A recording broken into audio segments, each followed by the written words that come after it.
Linda over here where you can't see. That's a good thing. And this is Beyond Sassy Broad Squad. The old one was Sassy Broad Squad, and it's defunct, but I'm not. So we're doing a new one called Beyond Sassy Broad Squad. And now we have here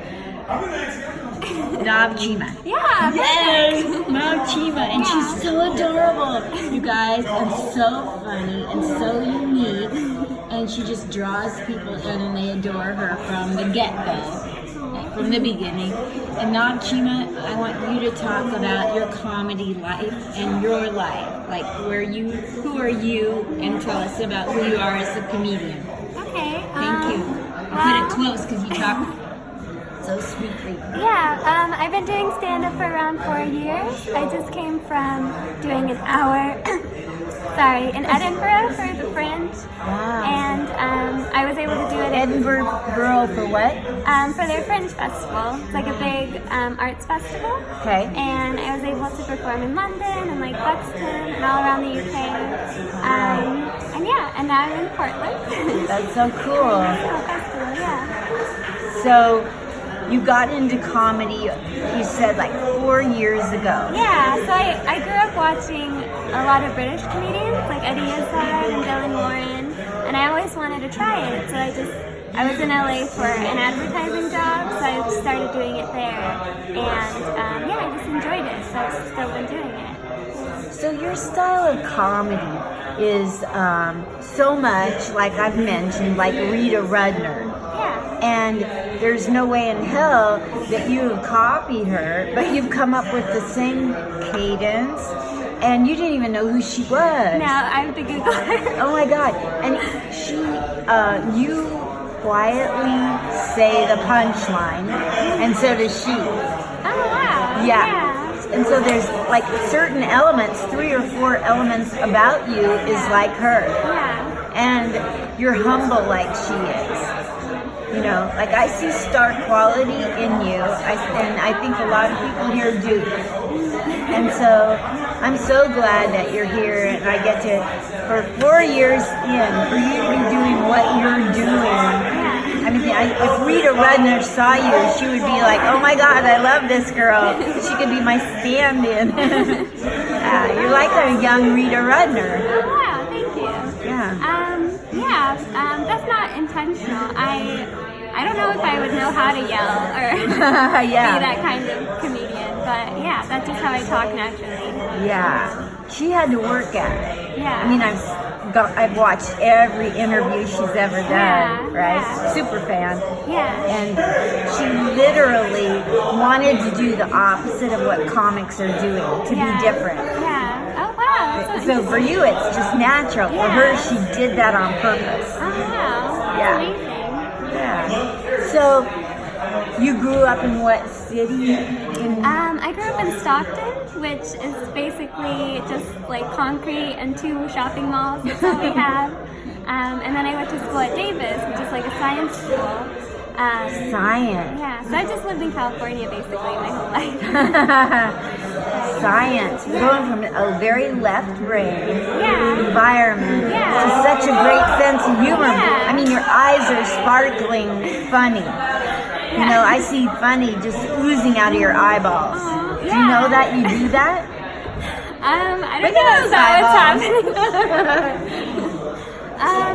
I think maybe in college I was taking a lot of really boring science classes, and I would be writing on the side. So maybe that helped, having a really dull thing to study. Very cool. So, what is like a really great thing that's happened to you in comedy, other than this recent trip that you did a tour? Something really great that happened in comedy, or something really horrible, scary, really terrible heckler, a funny heckler, whatever, a crazy fan? I mean, the Edinburgh Fringe, it was like both of that. Like, I was doing 20 days, and it's an hour, and you would have people from all over come. And so in those 20 days, I think I had the best show I've ever had, and the worst show. Wow. The worst one, it was one lady. It was one audience member, me. Because my show was on at 11 o'clock in the morning. And so people would still come in, but they'd be very awake and like focused. used to laugh that they weren't super loose. But that lady, it was just her, and she would like talk to me during the show. Like, she would contribute. It was like she was on the show with me. But it was also the best show because afterwards she told me that she just came from like a really difficult case. She's a lawyer, and it was really traumatic, and she needed something really light and escapist. Like that's what I do. I don't talk about anything real. So it was the quietest show, but it was also the most rewarding, you know, because like I made this like mistake. But yeah, that festival is really interesting because you go up and down every day. Yes. Yeah. So that was a festival like our festival is? Yeah. And a bunch of different events? Yeah, but it was like, it's very big. I think it's like over 200 shows, and have you heard of it? Never. Oh wow, okay. So it's like, it's this international arts festival. There's like dance and theater and comedy, and people come there from all over the world just to see unknown artists. And it was an amazing experience because you get to perform to people from all over, you know, and so you can see if your jokes are universal or not. Wow. So it was very educational. So in terms of you getting stronger as a comic? Yeah, it really helped. Yeah, definitely. Yeah, it was like boot camp because some days you would have like 6 shows in a day. And so you were just like, it was like your job, you know? That's it's like a reality show. Yeah. Wow. Yeah. And what's it called again? The Edinburgh Fringe. I mean, most people know. I don't know. I know. Like I'm very so famous. I'm so much on the fringe. I don't know about it. Yeah, I feel silly. No, it's totally fine. You're such a delight, Oh, and I just wish you the very best with your comedy. Is there anything in the world outside of comedy that you feel passionate for or against that makes you really happy or sad, or so people know the serious you? Well, I talked about this when I was doing PR for the Edinburgh Fringe. Yeah. But I have this like kidney disease, and I was trying to promote it. So I I mean, it's treatable and everything's fine, but it's definitely given me perspective. Like I care less about career stuff, and like my main priority is just like spend as much time, you know, with people that I care about. And I'm like so glad I had it because like. I needed that perspective, you know? And usually you don't get that until later in life. Yeah. So it was such a blessing, you know? At what age did you get the kidney? Like disease? Last year. Wow. I found out about it last year, but it's like stage 1 and very treatable, so it'll be okay, but... Good. Yeah. Good. Yeah. When I was 45, I got hit by a drunk driver. Oh my God. Yeah, and I do my first set was mostly about the brain injury, and I have tried to make it funny on stage. You know, it's like pushing a rope up a hill.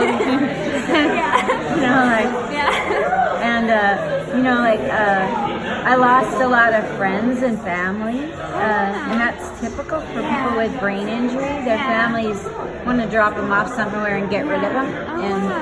And I have a daughter that hasn't spoke to me in 5.5 years, and she's my only child.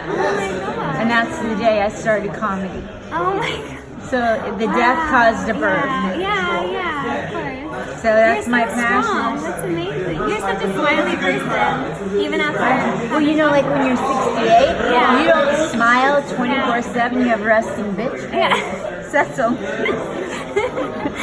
So I look in the mirror and I don't want to see it. I'm gonna smile. I got new teeth just recently. You have amazing teeth. Thank you. Yeah. And I'm gonna rock these teeth. You know, most people 25 years old don't have as white a teeth. Yeah, that's very true. So I'm having fun. Yeah, that's amazing. That's such an amazing perspective to have. But something where you face death. No matter what age, you start, like the doctors, for me, they didn't think I even had anything wrong with me. I had to convince a team of 3 psychologists. I had to convince them I had a brain injury. And it took them 2 years to mull it over to decide I did. And I'm like, doctors are so awful. Do one of you have a brain injury? This is weird. It's all just comedy now. Yeah. But that sounds like comedy. You know, right? Anyway, I wish you the best with your health. Yeah. And so, do you do anything for, like, with your kidney disease? Have you found a foundation or? No, I don't know. What do you mean? Have you done that with yours? Well, like this is gonna sound. You know how there's like ambulance chasers, Yeah. like lawyers that go and. I look for people that got in a car accident. Yeah. Like, I'll see a car accident, I'll run up and go, Yeah. "Did you hit your head?" In your gown? Do you It's so silly. I'm the last thing. They don't want somebody like they're like a little loopy. They don't know where they're at.